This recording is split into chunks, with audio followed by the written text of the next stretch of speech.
नमस्कार साथियों, स्वागत है आपका आपके अपने YouTube चैनल रैंकर्स बोर्ड पे। जैसा कि हमने पिछले वीडियो में ये जाना था कि ब्रज गुणन विधि को कैसे हम बनाते हैं, उसका थ्योरी के बारे में हमने जाना था। इस वीडियो में हम ये देखेंगे कि हम ब्रज गुणन विधि से कैसे हम x और y का मान निकालते हैं। तो आइए चलते हैं, ज्यादा देर ना करते हुए सवांग बनाते हैं कि सवांग कैसे बनता है। और ये 2027 के लिए मोस्ट इंपॉर्टेंट क्वेश्चन है और एनसीईआरटी का बार बार पूछा हुआ प्रश्न है। 2027 में भी आपके लिए यही क्वेश्चन आने वाला है। सो वीडियो को कृपया स्किप ना करें, पूरा देखें और ध्यान से देखें, ठीक है। तो हमारा क्या समीकरण है, 2x प्लस वाई बराबर 5, 3x प्लस 2y बराबर 8। इसका हम तुलना किससे करेंगे? तो इसका तुलना हम दो रैखिक दो रैखिक समीकरण जो युग्म होता है उससे हम इसका तुलना करेंगे। तो उससे तुलना करने के उपरांत हम इसको बिठाएंगे ब्रज गुणन विधि के फॉर्मूले पे। तो फर्स्ट समीकरण से क्या है कि a1 का मान कितना हो जाएगा, 2, b1 का मान कितना हो जाएगा, 1 और c1 का मान कितना हो जाएगा, -5। अब कहोगे कि -5 कैसे हो गया सर? तो ये देखो, 2x प्लस वाई, और ये 5 को हम इधर लाएंगे तो बराबर क्या होता है, 0।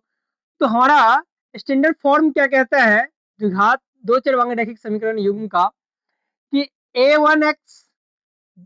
a1x जोड़ b1y जोड़ c1 बराबर 0 होता है। इसीलिए c1 बराबर क्या हो गया, -5। समीकरण सेकेंड से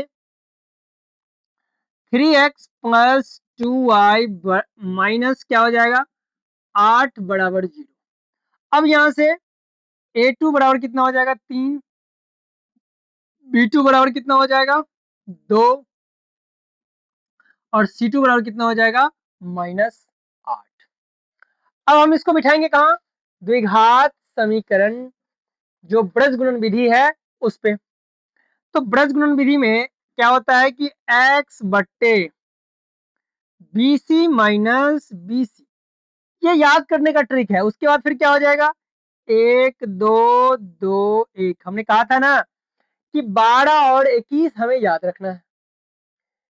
और ब्रज गुणन विधि पढ़ रहे हैं तो B से शुरू होगा और B पे ही क्या होगा, खत्म होगा, बराबर y बट्टे सी ए माइनस सी ए, 1 2 2 1, बराबर 1 बट्टे क्या हो जाएगा, A B minus A B. तो 1 2 2 1, ठीक है।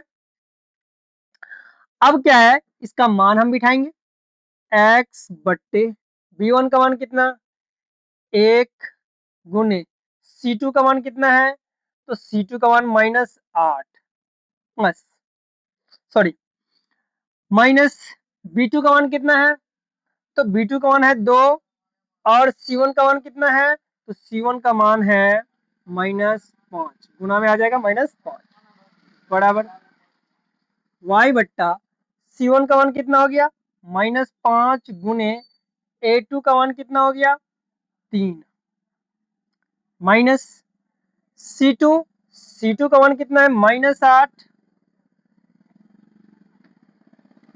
गुने a1 का मान कितना है, 2, बराबर 1 बट्टे a1 का मान कितना है, तो a1 का मान हो गया 2, और b2 का मान कितना हो गया, 2, माइनस a2 का मान 3, और b1 का मान हो गया गुने 1, ठीक है। अब इसको सॉल्व करो, x बट्टे 8 को 1 से गुना करेंगे तो -8, यहाँ पे -2 और -5 को गुना करेंगे तो प्लस क्या हो जाएगा, 10, बराबर 1 बट्टे -5 गुने 3 -15, माइनस माइनस प्लस 8 दूनी 16, और ये क्या हो जाएगा, 1 बट्टे 4 -3 हो गया। अब यह है x बट्टे क्या हो जाएगा, 10 में से 8 गया 2, बराबर y बट्टे क्या हो जाएगा, 1, बराबर 1 बट्टे 1। अब क्या करेंगे, इसका तुलना एक बार इससे करो और इसका तुलना एक बार इससे करो। तो x बट्टे 2 बराबर 1/1, क्रॉस मल्टीप्लिकेशन करो तो x बराबर क्या हो जाएगा 2। फिर इसका तुलना y बट्टे 1 बराबर 1/1, तो क्या हो जाएगा y बराबर 1। इसको भी हम क्रॉस मल्टीप्लिकेशन कर देंगे तो हमारा ब्रज गुणन विधि से हम क्या आया, x और y का मान 2 और 1, ये हमारा क्या हो गया आंसर। अगर आप लोगों को हमारी ये वीडियो बहुत अच्छा लगे तो कृपया लाइक और कमेंट करना ना भूलें, और अगर आपने हमारे चैनल को सब्सक्राइब अभी तक नहीं किया है तो चैनल को सब्सक्राइब जरूर कर लें, ताकि कोई भी वीडियो अगर अपलोड हो तो आप लोगों को नोटिफिकेशन पहले मिले। धन्यवाद।